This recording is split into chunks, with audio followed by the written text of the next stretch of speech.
Buffer zone ആകുന്നതോടെ നെല്ലിയാമ്പതിയിൽ കടുത്ത നിയന്ത്രണങ്ങൾക്ക് സാധ്യത. നെല്ലിയാമ്പതി പഞ്ചായത്തിൽ ഒരേക്കർ സ്ഥലമൊഴികെ ബാക്കിയെല്ലാം പരിസ്ഥിതി സചേതന മേഖലയാകും. അനിയന്ത്രിതമായ ഭൂവിനിയോഗത്തിനും കെട്ടിട നിർമ്മാണത്തിനും നിയന്ത്രണങ്ങൾ വരും. 86 ചതുരശ്ര കിലോമീറ്ററാണ് നെല്ലിയാമ്പതി. ഇതിൽ പൂർണ്ണമായും നിയന്ത്രണത്തിലേക്ക് പോകുന്നു എന്നുള്ളതാണ് പുറത്തുവരുന്ന വിവരം. കാരണം അതായത് ഈ ബഫർ സോൺ മേഖലയായി പ്രഖ്യാപിക്കുന്നത് ഇതിൽ 1 ഏക്കർ ഒഴികെയുള്ള സ്ഥലം പൂർണ്ണമായും ബഫർ സോണാക്കി മാറ്റുക എന്നുള്ള ലക്ഷ്യം കൂടിയുണ്ട്. ഇതിൽ പറമ്പിക്കുളം മുതൽ സൈലന്റ് വാലി വരെ നിൽക്കുന്ന പ്രദേശങ്ങളെയാണ് ഇത്തരത്തിൽ ബഫർ സോണാക്കി മാറ്റുന്നത്. അതീവ പരിസ്ഥിതി ലോല പ്രദേശം കൂടിയാണിത്. നിലവിൽ ഇത് പരിസ്ഥിതി ലോല പ്രദേശമായി പരിപാലിച്ചു പോരുന്നതുമാണ്. അതുകൊണ്ട് തന്നെ ഈ ബഫർ സോൺ വരുന്നതോടുകൂടി കൂടുതൽ നിയന്ത്രണങ്ങൾ, കടുത്ത നിയന്ത്രണങ്ങളിലേക്ക് പോകുന്നത് തിരിച്ചടിയാവും എന്നൊരു ആശങ്കയാണ് യഥാർത്ഥത്തിൽ കർഷകർക്കുണ്ടാവുന്നത്.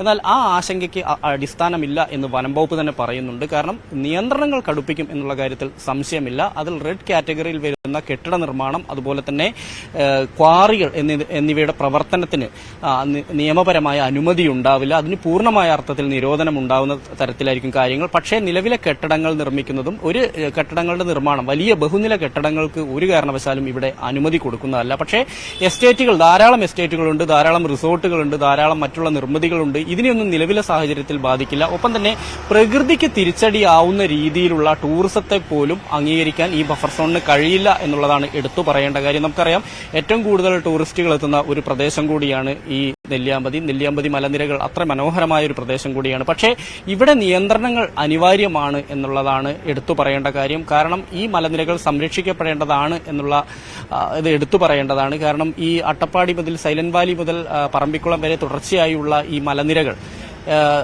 പശ്ചിമഘട്ടത്തിലെ ഏറെ പ്രാധാന്യം അർഹിക്കുന്ന സ്ഥലം കൂടിയാണ്. അത് യഥാർത്ഥത്തിൽ ഈ ഒരു എൻവയോൺമെന്റ് ഹോട്ട്സ്പോട്ട് എന്നുള്ള രീതിയിൽ തന്നെയാണ് ഇതിനെ പരിപാലിച്ചു പോകുന്നതും. അതുകൊണ്ട് തന്നെ ഇത് ബഫർ സോൺ ആവുന്നതോടുകൂടി ഇവിടെ ഈ റെഡ് കാറ്റഗറിയിൽ വരുന്ന പ്രവർത്തനങ്ങൾക്ക് മാത്രമായിരിക്കും നിയന്ത്രണം ഉണ്ടാകുക. നിലവിൽ നമുക്കറിയാം, ഇവിടെ ഒരു 18ാം നൂറ്റാണ്ടിന്റെ പകുതി മുതൽ തന്നെ ഇവിടെ വലിയ തോതിൽ എസ്റ്റേറ്റുകൾ ഉണ്ടായി വന്നതാണ്.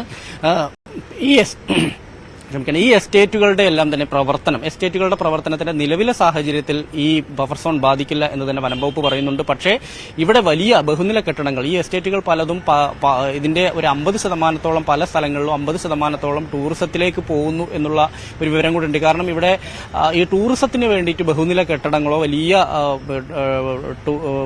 ടൂറിസ്റ്റ് കേന്ദ്രങ്ങൾ, ഓഫീസുകളോ അല്ലെങ്കിൽ ഈ വലിയ തോതിലുള്ള ലോഡ്ജുകളുടെ നിർമ്മാണമോ എല്ലാം ഇത്തരം കാര്യങ്ങൾക്കെല്ലാം തന്നെയാണ് നിയന്ത്രണം ഉണ്ടാവുക. നിലവിൽ അവിടുത്തെ കർഷകരെയും സാധാരണ ജനങ്ങളെയും ബാധിക്കില്ല. അവിടെ 5000-ഓളം ആളുകളാണ് നിലവിൽ ഇവിടെ താമസിക്കുന്നത്. അതുകൂടാതെ 5000-ഓളം പുറത്തു നിന്നുള്ള തൊഴിലാളികൾ, അങ്ങനെ 11,000-ഓളം ആളുകൾ മാത്രമുള്ള ഒരു പ്രദേശം കൂടിയാണ് ഇത്. എന്തായാലും കഴിഞ്ഞ ദിവസം ഇതുമായി ബന്ധപ്പെട്ടുകൊണ്ട് ഇവിടെ ബഫർ സോൺ ആക്കുന്നതിനെതിരെ കർഷകർ സർവകക്ഷി യോഗം ചേർന്ന് ഇത് ഒരിക്കലും അനുവദിക്കാൻ കഴിയില്ല, നിലവിലെ സാഹചര്യത്തിൽ ഈ മാപ്പിൽ മാറ്റം വരുത്തണമെന്നാണ് ആവശ്യപ്പെടുന്നത്. പക്ഷേ വനം വകുപ്പ് പറയുന്നത് നിലവിൽ അതീവ പരിസ്ഥിതി ലോല പ്രദേശമായതുകൊണ്ട് തന്നെ ഇത് ബഫർ സോണിൽ വരണമെന്നാണ് പറയുന്നത്.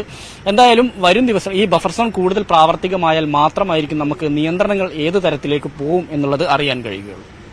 S Vinesh Kumar, news 18, Palakkad.